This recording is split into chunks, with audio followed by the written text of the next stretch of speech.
Welcome to nature facts. ఈ వీడియోలో మనం చైనా యొక్క వ్యూహం ఏంటి, దానికి ప్రతిగా భారత్ రచిస్తున్న ప్రతి వ్యూహాన్ని గురించి తెలుసుకుందాం. చైనా కమ్యూనిస్ట్ ప్రభుత్వం 2049 సంవత్సరంలో శతాబ్ది ఉత్సవం జరుపుకోనుంది. అప్పటికి చైనాను ప్రపంచంలో అగ్రదేశంగా తీర్చిదిద్దాలని ఆ దేశ అధ్యక్షుడు షీ జిన్పింగ్ లక్ష్యంగా పెట్టుకున్నారు. ఆయన ధ్యేయం చైనా స్వప్నంగా ప్రసిద్ధికెక్కింది.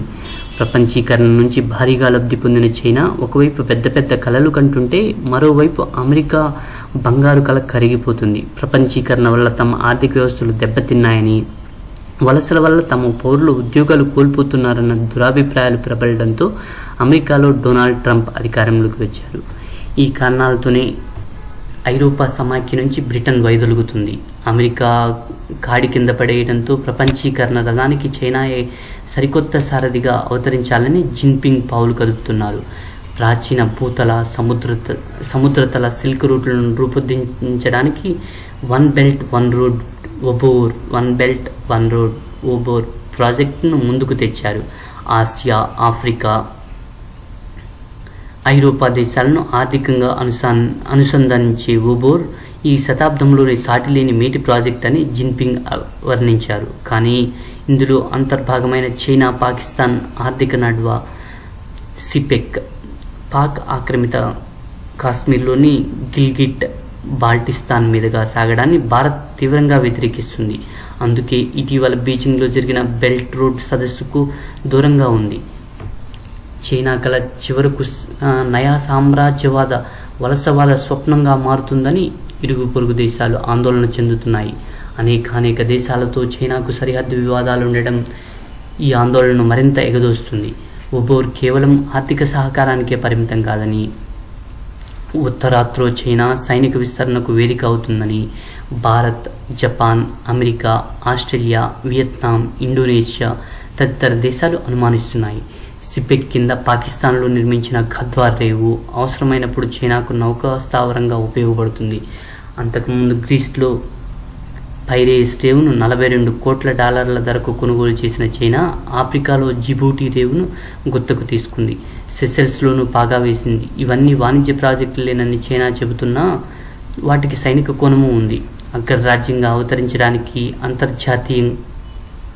అంతర్జాతీయ వ్యూహాలతో చైనా వడివడిగా వేస్తుంటే దాని దూకుడుకు అడ్డుకట్ట వేయాలన్న బలమైన కాంక్ష అమెరికా అధ్యక్షుడు డొనాల్డ్ ట్రంప్లో కనిపించడం లేదు.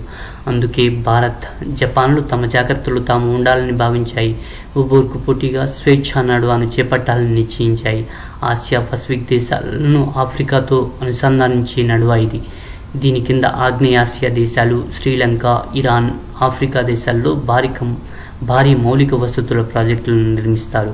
గత నవంబర్లో భారత ప్రధాని మోదీ జపాన్ పర్యటనకు వెళ్ళినప్పుడు జపాన్ ప్రధాని షింజో అబే స్వేచ్ఛా నడువాను ఆవిష్కరించారు. దాన్ని లాంఛనంగా ఆసియా ఆఫ్రికా అభివృద్ధి నడువ AAGCగా వ్యవహరిస్తున్నారు. ఈ ఏడాది మే 22, 26 తేదీల్లో గుజరాత్లోని గాంధీనగర్లో ఆఫ్రికా అభివృద్ధి బ్యాంక్ సమావేశం జరిగినప్పుడు భారత్, జపాన్ ప్రతినిధులు ఈ నాడువా గురించి లోతుగా చర్చించారు. AAGC స్వేచ్ఛా నడువ దార్శనిక పత్రాన్ని ఈ సమావేశంలో విడుదల చేశారు. ఇంతలో అమెరికా కూడా నెమ్మదిగా తన అనిశ్చిత ధోరణిని వదిలించుకుంటుంది. దక్షిణ ఆగ్నేయాసియా దేశాల్లో గతంలో చేపట్టాలనుకుని తర్వాత పక్కన పెట్టిన 2 భారీ మౌలిక వసతుల ప్రాజెక్టులను అమెరికా తిరిగి ప్రారంభించనుంది. వీటికి ట్రంప్ ప్రభుత్వం ఊపిరిపోసింది. అవి కొత్త సిల్క్ రోడ్ ఎన్ఎస్ఆర్ దక్షిణ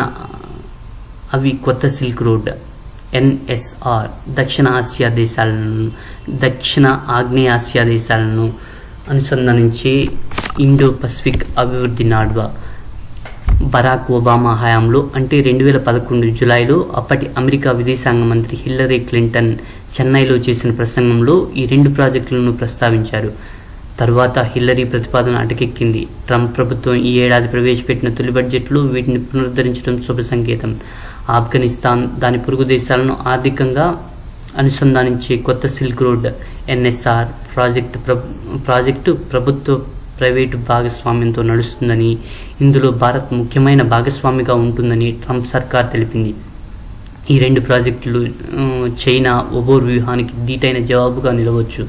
ఆఫ్ఘాన్ ప్రజల స్వావలంబనతో ఆర్థికాభివృద్ధి సాధించాలన్న లక్ష్యంతో కొత్త సిల్క్ రోడ్ ప్రాజెక్టును చేపడుతున్నామని ట్రంప్ ప్రభుత్వ ప్రతినిధులు వివరించారు. ఈ రోడ్డు ద్వారా తుర్క్మెనిస్తాన్ నుంచి సహజ వాయువు భారత్కు చేరవేయవచ్చు అని, దానివల్ల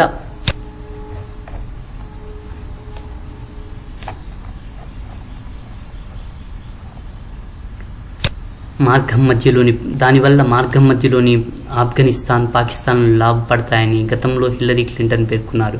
అదేవిధంగా తజికిస్తాన్ నుంచి పత్తి, ఆఫ్ఘనిస్తాన్ నుంచి ఫర్నిచర్, పండ్లు భారత జాతి విపణికి, అక్కడి నుంచి ప్రపంచ విపణికి సులువుగా చేరుతాయన్నారు. ఇంతకాలం కాగితాలకే పరిమితమైన హిల్లరీ ప్రతిపాదనలకు ట్రంప్ మళ్లీ ఊపిరిపోస్తున్నారు. అవి పూర్తి కార్యరూపం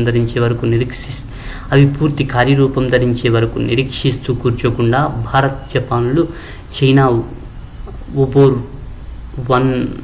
ఒబోర్కు ప్రతి వ్యూహాన్ని క్రమంగా అమలు చేస్తున్నాయి. ఆసియా ఆఫ్రికా అభివృద్ధి నడువా కింద ఆఫ్రికా దేశాల్లో $20,000 కోట్ల పెట్టుబడులు పెట్టడానికి జపాన్ సిద్ధంగా ఉంది. ఈ మేరకు వచ్చే సెప్టెంబర్లో అధికారిక ప్రకటన వెలువడవచ్చు.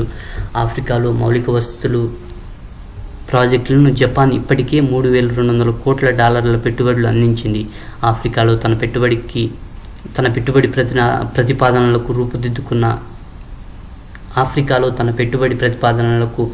రూపుదిద్దుతున్న భారత్ మరికొన్ని నెలల్లో వాటిని ప్రకటించవచ్చు. 2005లో భారత్ ఆఫ్రికా